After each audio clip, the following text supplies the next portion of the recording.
everyone. You're listening to Backstage Access, where the real show begins.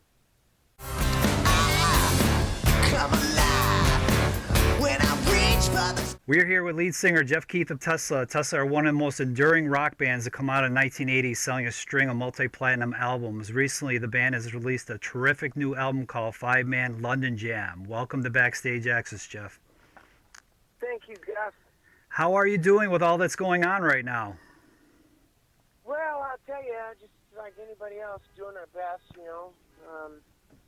just kind of quarantined at home and just out and about just to get groceries. And I got a big enough backyard where, we can do a little outdoor activity in the yard and stuff. But hopefully things will start opening up. Some things are starting to open up, so hopefully everything will go well and we can get back out there on the road. Yeah, speaking of the road, we'll get to that question in a little bit, but I kind of want to talk about this new record. And whose idea was it to revisit the successful five-man acoustical jam theme some 30 years later? Well, our management had, said we should do something for the 30-year anniversary, five-man acoustical jam. And so last summer, we went out over to Europe to do a bunch of festivals. And our management, lo and behold, worked it out to record a live record in Abbey Road Studios, like the most awesome place in the world. And so we recorded the new record here, Five-Man London Jam. Came out great. We had a blast, and what a magical place to do it in. I was just going to say, how was it playing in such a hallowed room like Abbey Road Studios? Ah, man, it's the best sounding room ever. And just to be within those four walls, that the Beatles did so many great records, and a lot of other bands did a lot of great records. Hallowed room, for sure. And was there any extra pressure on you, like performing in such a room like that? Did you guys feel like, oh my God, we have to be perfect, or how was that vibe? Well, of course you're thinking, oh my gosh, we're going to record a record, and try not to think about it too much. And now we're doing it in Abbey Road Studios, and. But yeah, you think about it, but once, we push into the red and start recording, you just forget about it, and the vibe was just fantastic. Had a small, nice little crowd there, and had the camera set up to get some video footage, and it just came out fantastic, being in the big main room in Abbey Road Studios with the control room upstairs, and just knowing all the history. But like I said, when you're recording, and we're performing, you kind of forget about that, but it always comes back to you in between songs and all that. So it was great. We couldn't have been happier to be doing the Abbey Road Studios, that's for sure. Was that the first time you ever visited Abbey Road? Yeah, on the inside. Been there on the outside a couple times, but to go inside, it was fantastic, and seeing all the historical pictures and all that stuff, and actually. Downstairs, they got some really big rooms that evidently a lot of major movies do soundtracks and stuff there. So learned a whole lot about the place that I never knew. Abbey Road Studios, you always just think the Beatles, but a lot of great stuff has been done there. How did the band balance selecting songs were originally on the five-man acoustical jam, and then obviously adding new ones that you took from, say, Shock, which is your latest record, and then, obviously in between? How did you guys, narrow it down? Well, first of all, the first one I think that had to go on there was We Can Work It Out, because we did that on Five-Man Acoustical Jam. Right. And we wanted to do some songs, some staple songs off that record. So We Can Work It Out, because it was recorded at Abbey Road Studios by the Beatles. So, right. Of course, that one had to go on there. Mm-hmm. And, there's a few other songs that were staple songs, like Love Song and Signs and, Modern Day Cowboy. You got to kind of do those songs. But it was fun picking songs like What You Give, Stirred Up, a lot of songs from Off Into the Now, and off the Shock record, which was a new record we put out with Phil Collin last year. He produced it and helped co-write it and all that. So it was fun doing those songs that weren't written 30 years ago. So that was a lot of fun to do that stuff. And we just had a blast doing it. And it came across. We think it came across well. and we're very happy with the way it came out. Yeah, speaking about your latest record, Shock, it came out March of last year, and it was, like you were saying, produced by Phil Collin of Def Leppard.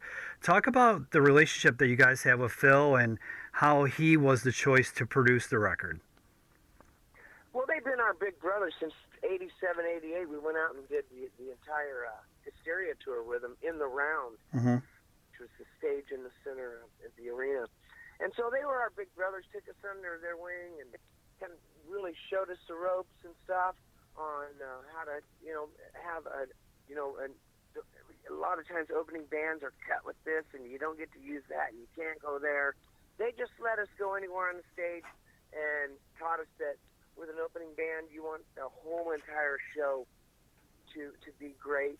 And so, like I said, they didn't give us any cutoff points to go here and there. And we just had a blast doing it. And then, like I said, they took us under their wing. And then, of course, last year, actually, year before last, Bill Collins said, because we were doing a lot of arena tours with Def Leppard and with REO Speedwagon, Poison, and Joan Jett and Styx and all that stuff. So Phil said, would you guys be interested in me producing a record with you? And we said, oh, heck yeah. And he's such a great guy. He's such a great songwriter. And he helped co-write a lot of it.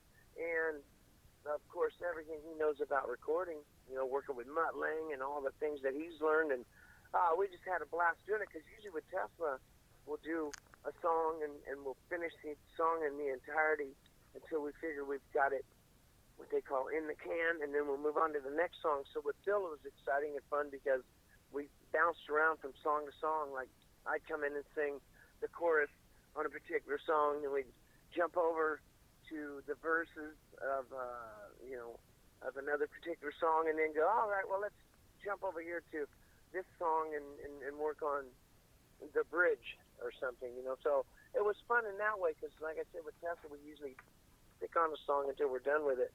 So it was really fun and exciting and refreshing to bounce around from, 3 or 4 different songs in one day. So who knows, maybe when we make a record on our own again, we'll try to do that, some more. So that was very much a great experience. And you guys are still releasing great music. I don't want to cut you off. You said you want to add something else, or? No, that's what I was going to say. Just Phil, he helped us co-write the music and everything, but he helped us stay within our roots. And I was just going to say, you guys are still releasing great new music. This last record, the last studio record, I should say, is really a quintessential Tesla record. It sounds just like, obviously it was released last year, but it still has that quintessential Tesla sound that everybody is aware of and everybody loves. And, you guys are one of the few bands, unfortunately, that still continue to release new music and good new music. Do you guys kind of say, look at other bands and kind of like turn your head and say, why aren't you guys still, maybe Legacy X that put out, just go on tour and maybe put out greatest hits records or whatever, or packages, and you guys are still doing new studio records. Do you have any, thoughts on that? Well, yeah, we let's face it, we love to make records. We always will, and we always like to release something every couple of years or so. And like I said, we love writing music, and then getting the opportunity to do it with Phil Collins, of course, and then doing the 30-year anniversary with the 5-man London Jam at Abbey Road Studios. So we have a lot of great opportunities that we're very grateful for, and like I said, we love writing music, so that's why we continue to make records, because we love to do it. I saw Frank Hannon at NAMM, and I was telling him how amazing you guys are still as a live band. And how do you guys prepare for oncoming tours and shows compared to, say, maybe how you guys used to do it in the past? Is there any difference? Well, we do. When we rehearse for an upcoming tour, we actually, if we pencil in 3 days of rehearsal, we actually rehearse the whole 3 days. Back in the day, we pencil in 4 days rehearsal and do a day or something and go, all right, that's good. But no, we we take the time and put things together and want to give the people the best we can, and so we rehearse for every tour, and a lot of band members now have moved to different states or whatever, but we all come together, do the rehearsals, and we rehearsed a lot for this acoustic record, Five-Man London Jam, and because that was the first show we did when we went over last year to do the festivals and stuff. That was the first show, was recording that, so we wanted to be prepared for it. And like I said, we feel it came out great. We're very happy with it, and we just love making new records. And now we had this opportunity to do it at Abbey Road Studios, and it doesn't get any better than that. Obviously, that's the place to be, and you guys were there. So, and the new record has that special feeling, I think, when you listen to it, for sure. Absolutely. Well, thanks, Gus. And you guys were supposed to play. I'm actually calling from Buffalo, and you guys were supposed to play here actually last week on May 1st at the Rapids Theater in Niagara Falls. And unfortunately, obviously, everything's on hold right now for not just you guys but everybody. Is the band looking to possibly reschedule at the end of this year, or is it going to be you're looking at 2021? Because bands are doing different things right now. Yeah, well, as a matter of fact, just yesterday we started doing this thing where we're going to do it where, it has everybody with the, home quarantine, the quarantine kind of thing or something where people can go on a website and we're performing a couple songs, separately but all together on the video screen, which is a whole new thing that everybody's doing. So we thought we'd try our hand in it. And compared 2021 to be able to play live is like, man, it's just like right now just saying it just kind of takes my breath away a little, because that's what we love to do most is playing live, Yeah. So, I mean, gosh, I'm hoping that things are going to open up to where, like, some of these shows that are still on for, like, say, September, because once it gets up to a certain point, then things have to be either rescheduled or canceled. And so hopefully the things that we're still planning on doing in September, since a lot of the states are opening up, and hopefully things will go well and be successful, and we'll be able to get back out there playing on the road, because, man, that's what we miss the most. And we love making records, but the best part about making a record is going out on the road and playing it live. So we're in hopes, just like everybody. I mean, the whole world shut down for that stuff. So, and every walk of life. So let's hope that find a vaccine for this terrible virus, and that we can get back out there and do what we love to do most. Yeah, absolutely. That's well said. And for when you guys will go back on the road, is this going to be this upcoming tour? Is it going to be in support of Five-Man London Jam? You guys going to be doing kind of like sit down on the stools type thing, or is it going to be a mix, or what do we expect? Well, that's what we were planning on doing, was going out and maybe not doing an entire acoustic set, but throughout the years since Five-Man Acoustical Jam, we've always kind of like in the middle of the set brought the stools out and played at least a couple songs, maybe 3 or 4 songs. But we were planning on, going out and supporting this new record and wanting to play it, a lot of them songs live for everybody, along with electrically, but, it depends on when things open back up, because we want to work this new record. Yeah, absolutely. We're excited about it. Yeah. The day we released it, it's like the day everything shut down. Mm-hmm. And, so everybody's itching to get back out there, and everybody's, wanting nothing more than to go to a concert. I mean, it's a place to let you forget about things and just have a great time. So, we all just can't wait, and let's hope that, September works out. And I mean, when they talk about social distancing at a concert or a sporting event, I don't know how this is going to work, but right now they're just kind of like, taking stabs in the dark, trying to figure out how we can all make this work. So, when I think of a concert, I think of just everybody. Just you're in that club, you're in that theater, you're in the arena, wherever it may be, and everybody's just all together, just one full circle having fun, and that vibe is just filling the room. I'm not saying that it won't work, but to do it with 6 feet apart, I don't know. It's kind of hard to imagine, to be honest with you, Gus. It's kind of hard to imagine, but hey, if that's the way we have to start out doing it, then so be it. Anything just to get back out there and start playing live.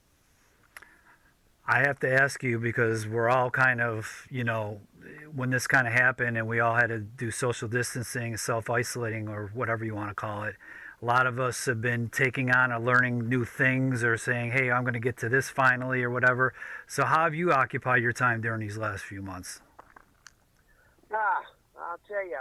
Well, like everybody else, just quarantine, staying at home. Just when you go shopping, putting the mask on and the gloves, and sometimes just to do certain things, it's like you don't think twice about it, and you got to think, okay, let me cover all the bases and stuff. But at least for me and my wife and son, he's 9. He played Little League all summer long, and just played soccer, played all this stuff, and all that stuff is just called off. So if anything, between homeschooling, which is a whole new thing,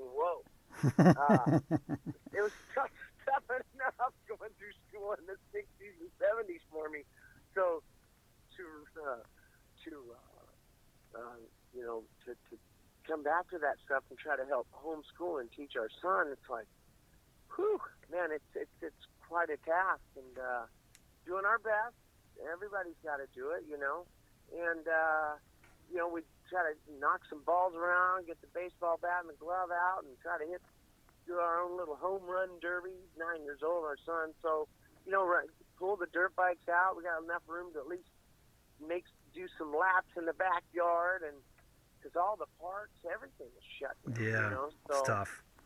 So we just try to do those kind of things, watch him ride his bike around his scooter and going off his little jumps and stuff like that, and we'll try to go on a little bicycle ride, but we're the area we're in, we got to kind of mask up and stuff and do the right thing and try to be safe for everyone. But it ain't easy, Gus. It's not easy, I'll tell you, and we're all stir crazy as heck. And everybody is. We're all having to deal with this, the whole entire world. So I don't think it's easy for anybody. Well, we wish you nothing but success when you actually do go out on tour, which hopefully it will be sooner than later. And we want to thank you for taking the time to talk to us at Backstage Access, and we want everybody to check out the new album, 5-Man London Jam, which is out now. Definitely check it out, and hopefully it'll give you some great listening while we're all on hold here, waiting to go back out there and gather and have a great concert. Absolutely. And I fly when I die.